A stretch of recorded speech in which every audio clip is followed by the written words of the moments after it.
Today's daily drawing practice exercise is of a hedge.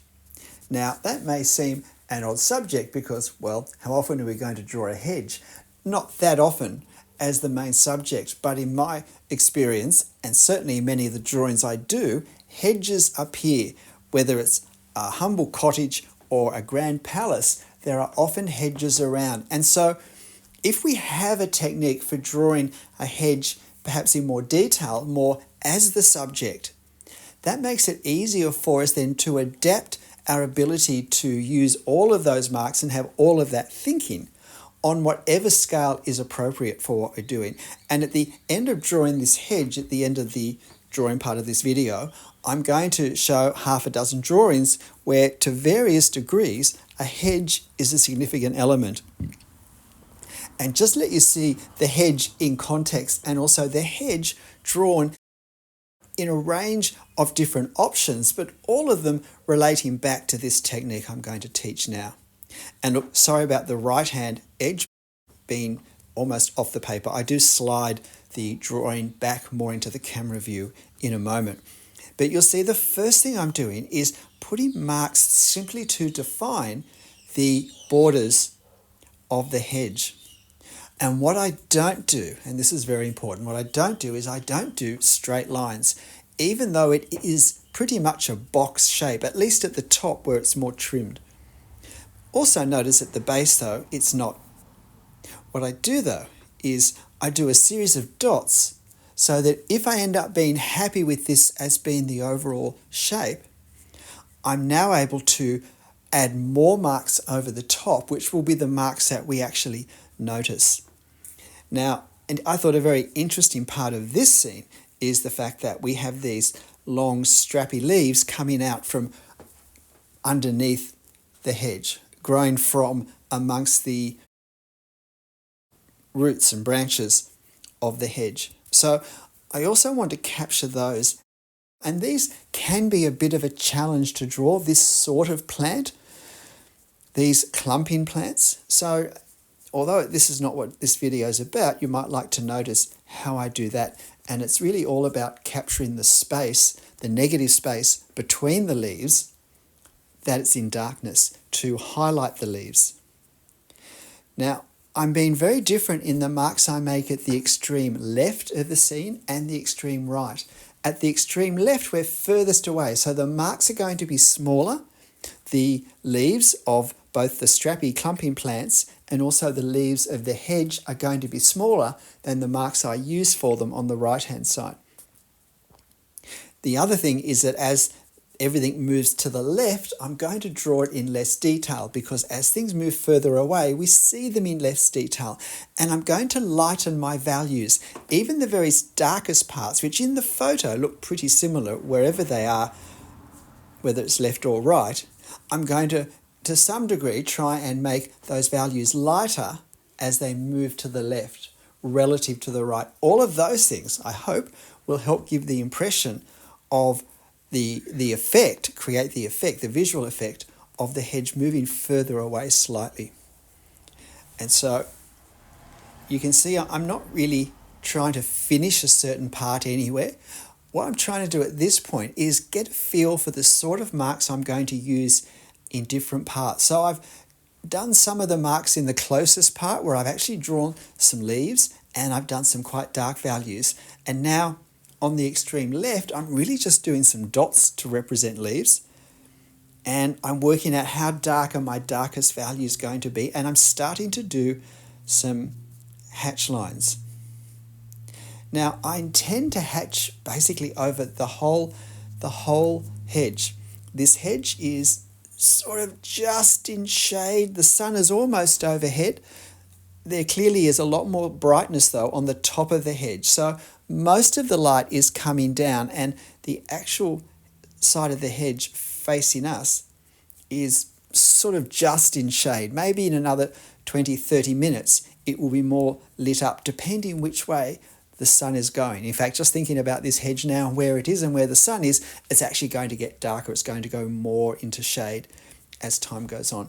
But having the top a nice bright contrast, let's just do what I'm doing now, which is separate the closer edge from the further edge. And notice that it tends to adopt a bit of a thin, very thin wedge shape if our hedge is moving away from us, because visually the width is going to compress, is going to get narrower as the hedge moves further away, a bit in the same way as a road would, if that is a more familiar subject. A road going off at an angle in perspective will become more and more going to a point. Well, the top of the hedge is the same. Again, though, I've really just done loose marks that I've tried to, in a pretty quick way, try to vary from being lighter and smaller to the left to being heavier towards the right. And now I'm trying to, at the ground level, work in some of the values, because I really need to have a sense of how dark my darkest values are going to be, which are found at ground level, along the hedge. So then I can adapt the values above to that, and also then the values of the trees and how I'm going to represent the foliage we see in the distance. Now, you're watching this at real time. I'm moving pretty quickly because I'm aware that I'm not going to get all of this done in real time, but the first 10 and a half or so minutes are in real time, and then we actually move on to 3 times drawing speed. So if you'd like to see that part of the video at a slower rate, use the cog icon to slow the video down to half speed, and that will make it almost real time. And I am sorry, but there is about 3-4 minutes at the end when I was adding the hatching for the upper part, the background. Once I'd mapped in the tree branches where I had the camera turned off, I'd turned it off to restart it and forgot to put it back on. But don't forget, at the end, I am going to highlight some drawings I've done with hedges in them and just show the effect a hedge can have in the overall context and the different ways we can draw a hedge depending on what the actual hedge looks like, but also its context in the overall drawing. We use it for greater purposes than merely representing the hedge itself. But in this one, I'm drawing it in more detail than I would normally because the hedge is the main subject, but it's still a pretty brisk style. So I'm wanting to use the colour, the green colour, which is a fairly dark value against all the other greens below it, to get a nice contrast with everything, doing all this hatching. Now I'm aware as I do this hatching that I don't want to go too dark on the left-hand side because I need to go darker on the right-hand side for the same amount of light or shade, whichever way we want to think of it. So I need to make sure I don't make the lighter part too dark because then I won't have anywhere to go on the darker part because I can only make that so dark. What I'm doing now, you can see, is I'm creating some quite significant values of light and dark because I need that closer up. Because closer up, we're able to distinguish various elements of the hedge that create lighter and darker areas. And so it's part of giving the sense of more detail to create the effect of being closer and easier to see. So at this stage, I'm still really just establishing this, still parts where I've hardly got any marks. Hedges can be, especially when they're in more detail, a little bit time consuming with what we do. And it's not so much that they're time consuming, but perhaps more so take more time than we were expecting. And that's when we're encouraged just to do some hasty, quick things to move on to the parts that we think are more important. And that can often create a weakness in our drawing. It can mean that we fall back into bad habits of just drawing patterns or symbols for the hedge instead of actually looking at the visual appearance of it and thinking, visual appearance, that doesn't sound quite right, but the appearance of it and working out how can I put marks on my paper to create the effect that I'm seeing. Because that's what we need to do, that when we look at our drawing, the marks create something visually of what we've been just looking at. So I'm working at going darker on the right-hand side and then seeking to darken the center, but to do it in a way that there is approximately a transition from darker on the right to lighter on the left. Now I also want to add some nice dark values for the space between these clumping plants underneath and the bottom of the hedge where there isn't a great deal of foliage, and therefore that's not sort of partly catching the shade, but there's actually nothing underneath, and so it gets quite dark in the shadows. And now some broader hatching to bind all the marks together in a way so it doesn't look so bitsy. And now we've flicked to triple time, so you really are seeing more of the same just very quickly. As I said, if you want to see this a bit slower, you can slow it down. And look, if you're finding this interesting, please help me out and hit the like button for me. It really makes a difference. And I'd love to hear any comments that you have to make about drawing hedges or drawing in general. Your experience can often be very helpful if you put them in a comment for other people who are learning to draw as well, because we are all on a journey. Now, I'm doing some hint of grass, and with grass it's always important to foreshorten it. The closest grass we see far more, and we see it larger than the grass as it moves away. And you'll see that I've made my marks smaller and less of them as they move further away. Really just a series of dots further back. And now I'm able to really bring out the hedge by adding some more of the detail behind. And that's about it. Do you think you're going to try and draw it now?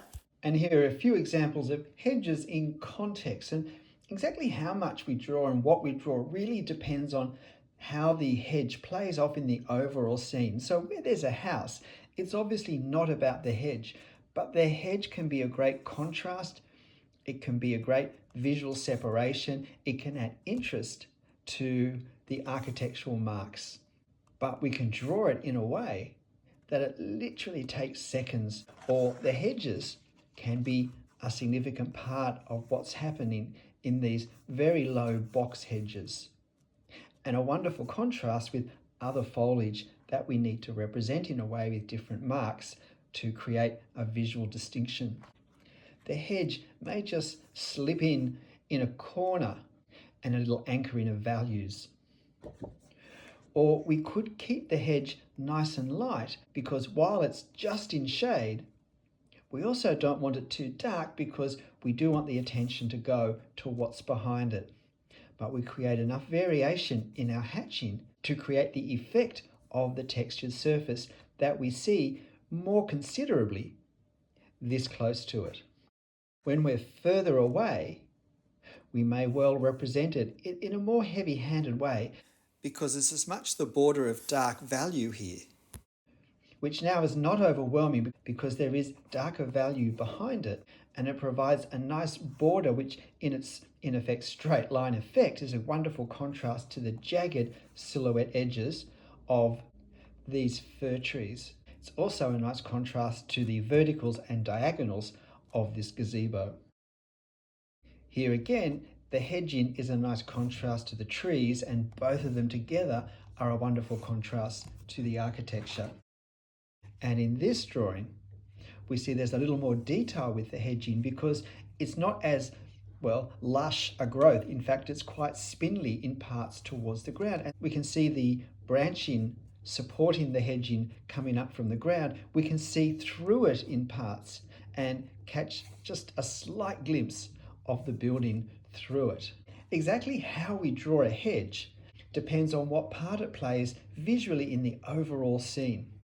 But if we have a more detailed understanding of the options, it lets us choose the best one for the scene we're particularly drawing. G'day, I'm Stephen Travers. Look, I hope you found this video on hedging interesting. Please help me and give the video a like if you haven't already. And next time you come across a hedge at whatever distance or however important it is in the scene, you can look forward to drawing it. But whatever you draw, however you draw it, make sure you have fun. I'll see you next time.